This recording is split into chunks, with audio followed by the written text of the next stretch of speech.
Hi, everyone. So today's topic is something that is quite basic, right? Everyone goes through stressful situations in life.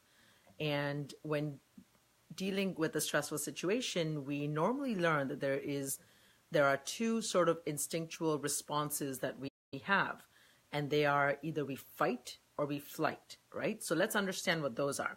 So the fight and flight response is that we either sort of, gear up to fight, or we instinctively have a rush of adrenaline and we take off, we run, right? So we flight. But what we don't hear about is that there's actually a third response, and that response is freeze.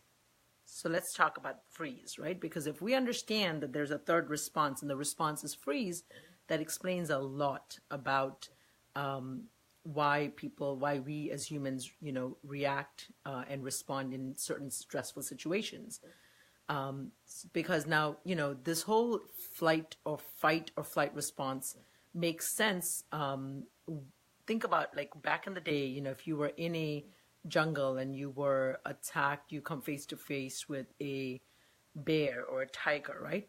There would be an instinctual, a response where either you would fight or you would take off, right?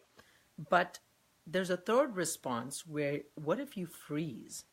And that's the third response is you just freeze. You basically just sort of are caught dead in your tracks, right? So it's neither but your fight response doesn't kick in. You just freeze.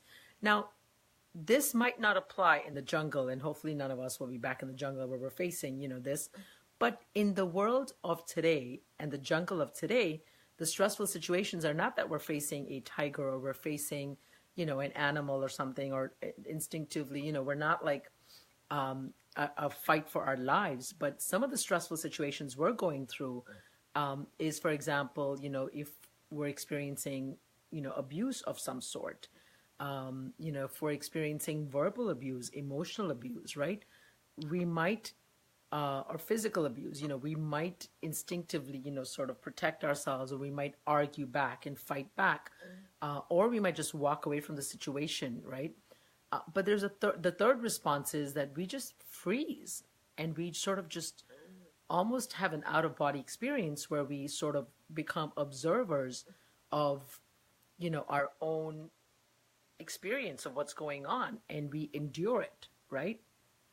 And what happens then? Once the abuse stops, once the experience is over, whether it's verbal abuse, emotional abuse, physical abuse, or worse, sexual abuse, and not that one is better or worse than the other, right? But say, for example, as a child, you go through sexual abuse, I talk to a lot of, obviously I'm a therapist, right? So I talk to a lot of people, and, there's this recurring sort of theme that's coming up where, kids, or even adults who as kids were sexually molested, or worse, if they were raped, the response was neither to fight or flight, which is what we think we're supposed to do, that we instinctively do. But the response instead is they froze, right? So what happens then? Well, when they froze, they sort of were shocked and they didn't react. They didn't do anything about it. They didn't stop it. So when it finally is over and then there's some sort of, distance from it, and they realize, oh my God, this just happened, then there's guilt. Oh my God, I should have done something. Why didn't I do something? Why didn't I stop it? Why didn't I make it go away?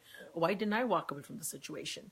And what we don't realize is that when we're in that freeze mode, that's exactly what happens. We freeze, and our mind just sort of, our body sort of shuts down. Our mind shuts down temporarily, it's a survivor's instinct almost, right? And it's just to say, let this just be over, and let me just get through this, because if I don't fight or flight, I will make it through safely. And that's kind of what's going subconsciously in our minds in that moment of freezing. So, but then when we come through and we don't realize that that's what we did, we were in the frozen mode, right? We start to blame ourselves. We think, oh, I let it happen to me. I should have done something. I could have said no. I should have. But people, what we don't realize is that you couldn't have done something. You did what your mind, your emotional well-being, your instinct provoked you to do in that moment, is just to sort of, freeze to get through a situation. And so it's important to know this, because a lot of people blame themselves for things that have happened to them because they think they had control over it. Okay? And what I want to help you understand is that you didn't have control over it, right? And in any given situation, I truly believe that we are doing the best that we possibly can do with the resources that we have.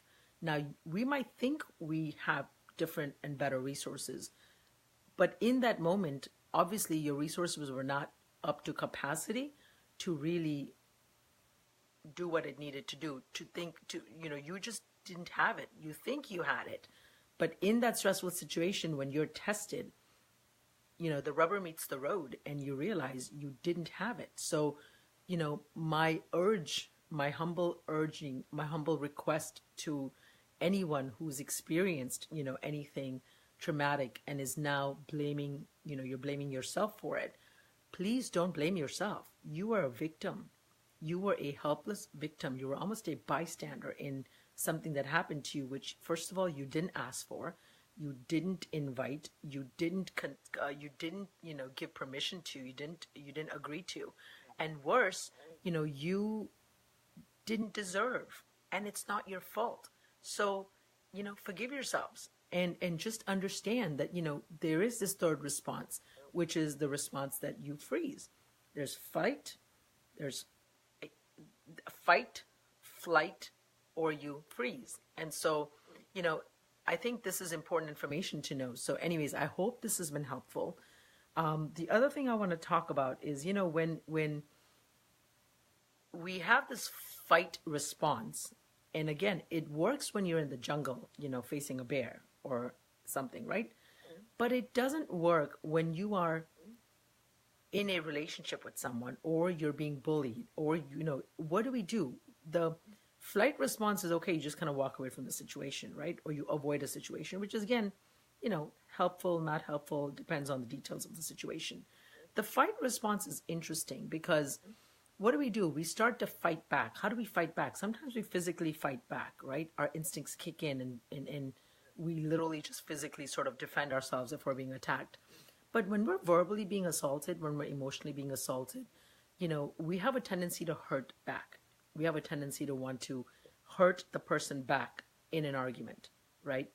I was talking to a kid today, and, he was telling me about how he's being bullied at school. And, so what does he do? Well, he knows that this other kid that's bullying him has, gay fathers or something. So he uses that, although he's like, I don't care if they're gay or not, but I know that it's going to hurt him. So I just throw that in his face to hurt him. So I say, why are you doing that? He goes, well, I just want him to leave me alone, right? And he wouldn't leave me alone. So I'm hoping that if I hurt him, he will hopefully hurt so much that he'll leave me alone. And I thought that was so interesting. And this is why I'm sharing it with you guys now, is because awareness of what we're doing and why we're doing it is the first step in changing our behavior, right? So if we are being defensive in an argument, if we are being, combative in a situation, I think it's important to sort of take a step back and just evaluate, why you are responding. What is the intention of why you're responding that way, right? And become aware of your intention. Why are you doing that? And then, is there another better way? Because, why incur, again, a more negative karma when you can? There's always a better way, I believe. There's always a better way. But again, awareness is key, right? Knowledge is power. So every situation will differ, and there's no just, blanket answer for what works and what doesn't work. But, as always, I urge you to take the higher road, to, of course, defend yourself, but not at the expense of attacking someone else, is, I guess, what I'm saying. Anyways, I hope, I hope this has been helpful. If it has been, please share, please comment. And if you have questions, I'll be happy to answer them. Inbox me, feel free to, as many of you have. And as always, thank you for your time and attention, and love and light. God bless. Take care.